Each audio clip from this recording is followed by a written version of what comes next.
So I just had a scary day and I'm not going to be sleeping tonight. I had a break-in last night. Yeah. And this neighborhood is so safe that I have neighbors who've been here for 20 years that they haven't heard of anybody being broken in. So it feels quite targeted. I'm wondering if it's not like an Uber driver or something. I don't know. Anyway, so I'm going to start at the beginning and then work my way through because it's been quite a day and I kind of want to document it. So last night when I went to put Bonita to bed, I noticed that this chair, the cushions were on the ground and I couldn't figure that one out. I thought that was kind of strange. Like, how could the cushions have gone onto the ground? But I thought nothing of it, locked up, went to bed. Woke up this morning and that chair was gone. And I found it all the way across the carport. And the front gate here was partially open. Not open enough that Bonita could get out, thankfully, but it was definitely open. And the bottom bolt was open. So I knew somebody had, that wasn't me. So I thought that was it. I looked around the house. I didn't immediately see anything in the house that, there was no evidence anybody tried to break in, as far as I could tell.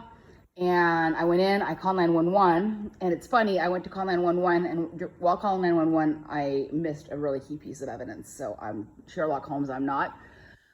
So I called 911, they were really great, they understood what I was saying, they said, "Yo, you did the right thing calling 911, sent the cops showed up right away." Cops looked around the property, they said, we don't disagree with you that, this is very strange, but we don't see any evidence of a break-in or of anybody coming over the walls. There's no stains on the walls, no evidence anybody was going up and down the walls, no evidence that they used this chair to go up and down, there's nothing. So they just, they just said, we're going to increase the surveillance in the neighborhood. So at this point, I'm a little bit shaken, but I'm thinking it's fine. I mean, it sucks that my perimeter has been breached, but it's fine. And then I go back to my office where I just called 911 and I sit down and go to work and I reach to my left to get my AirPods Max to do my work and I realized they're gone. And then I pulled out the Find My app and sure enough, the app registered my AirPods were a couple kilometers away. I had the address and everything. And cops haven't been interested in the fact that we know where they are, but anyway, I'm just going ahead. So I called back 911. They sent some cops back. It was different cops. They kind of went, okay, we're going to call back the original cops who know the story, so you're not having to tell your story 10 billion times. So the other cops come back and we figured out where they came in, and they were really crafty because the way that they went in, they probably went out the same way again, is what I'm thinking, because they didn't go back out through the front door or anything, because that was locked when I got out this morning, because as I said, I didn't notice anything amiss. So the cops had a look and they said, they said the house obviously was very well secured, and they broke in this way, and so at least we know they broke in. So it wasn't a case like I forgot a window or something, which would be, that would be horrific to know that it was my fault. And then we also figured out, we think they tried the patio door because I don't have the English today for any of this today. I tried it in French with my mother because I had to call my mother because it was her birthday today, and trying to do this in French too.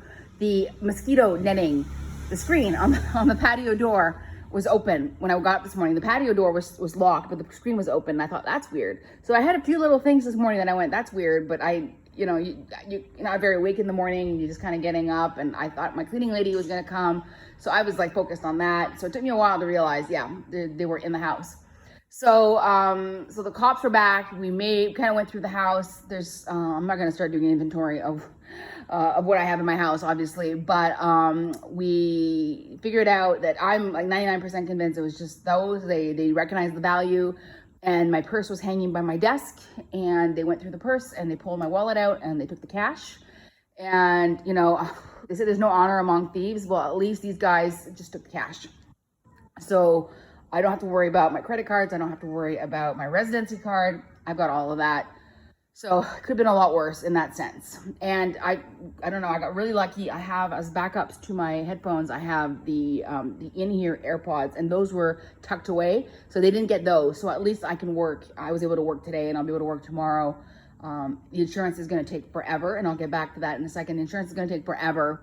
So I'm just gonna go pay and get another pair because I can't work without them. It's not like a frivolous thing. I really need them.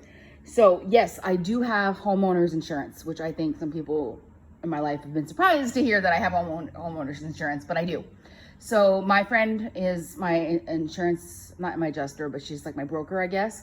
And she saw my, she immediately was on top of it all day, making sure I was getting all the right steps done, getting everything that we needed for the insurance report. So in that sense, I've got everything that I need. I've got a really good case. So I think I'm going to be okay to get reimbursed at some point, but it's going to take time. So I'm just trying to think, where was I in the story? So now the police have been back and they confirmed, yeah, there's been a break-in. And all of this, my neighbors from all over parts of the street kind of showed up because, like, what's going on? My neighbor, the mechanic, thinks that he heard somebody around his property in the middle of the night, thought it was dogs or cats or something on the roof, that's what we always think. And he commented that when he went by around 4 o'clock in the morning, he saw my door was ajar, but he said, I didn't get any prickles. And he said, I thought maybe, Bonita escaped and you had to run out. And he said, I didn't really want to shut the door. I was kind of, he really didn't know what to do with it. So he just left it, but at least that gives us a window of time, basically. And throughout the day, I've been talking with my neighbors back and forth about, different updates. And I've got a couple of people across the street that they're night owls. They work at night. So they said they're going to be doing like patrols, but I still don't feel safe. So once the police come to your house, I can't speak for all of Mexico, obviously. I'm talking about Mérida specifically. You then have to go to your nearest fiscalia, like a police station, and do a denunciación, like you're denouncing and then they'll give you a report. So I headed into an Uber. I headed over there, and I was really disappointed. My cleaning fairy didn't show up today because I didn't like leaving the house, obviously, even though it was broad daylight. But in a way, it was good that she didn't come because of what happened next. So I head out there. So the police officer here told me where to go, and I went. And the first thing that they did was they're like, well, do you need an interpreter? And I said, like, don't worry about how I'm like making mistakes when I'm talking. I can understand you. I can sign a paper. Like, I can explain what's going on. I've been doing everything in Spanish. And the guy says, yep, okay, not a problem. We'll do this in Spanish. And because he says, otherwise you're going to be here all day because we have to get an interpreter and we don't have one like available right now. It's the weekend type of thing, like just typical bureaucracy. So I gave my statement, and then I read my statement, and there was 2 or 3 errors in there, and it was things that she had assumed. I don't think it was actually errors in translation. So I was really happy about that. Again, I can express myself. I make mistakes, but people understand what I'm saying. So that's really, really good. So she gave me a copy of that, and then I came back home, and then I waited. I'm telling you, the crime is very slow in Mérida, so they have time to deal with petty things, So the next step was they sent CSI Mérida to my house. I'm not kidding you. They sent the forensic team. It took well into the evening. It was getting to be dark when they showed up. They called me to let me know they were coming, and then they showed up hours later. And they went in and they took fingerprints, like actual fingerprints, the powder like you see on TV. It's crazy. And I had to clean that up after.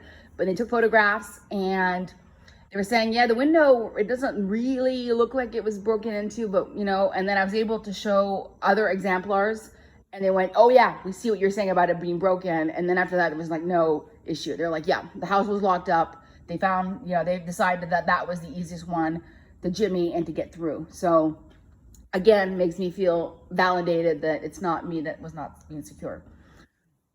So, so they did that, and now I have to wait a week for them to do their bit with that. And then apparently then it goes into Ministerio Público, I think is what she said. Because it started off with the state police, and then the Ministerio Público, like it's just been like so many layers. And then I'm gonna have a carpeta, which is a dossier or a file that I gotta be following up on. And I've got to get a copy of that for the insurance. It's a holiday weekend, so my adjuster probably will not be here till Tuesday. My friend, broker said, just, do what you need to do, keep receipts. It's just like in Canada. My insurance here is through AXA, which is the same company that I had in Canada. I've had in Canada for years.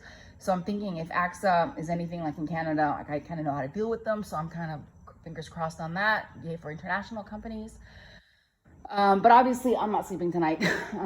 There's like no way.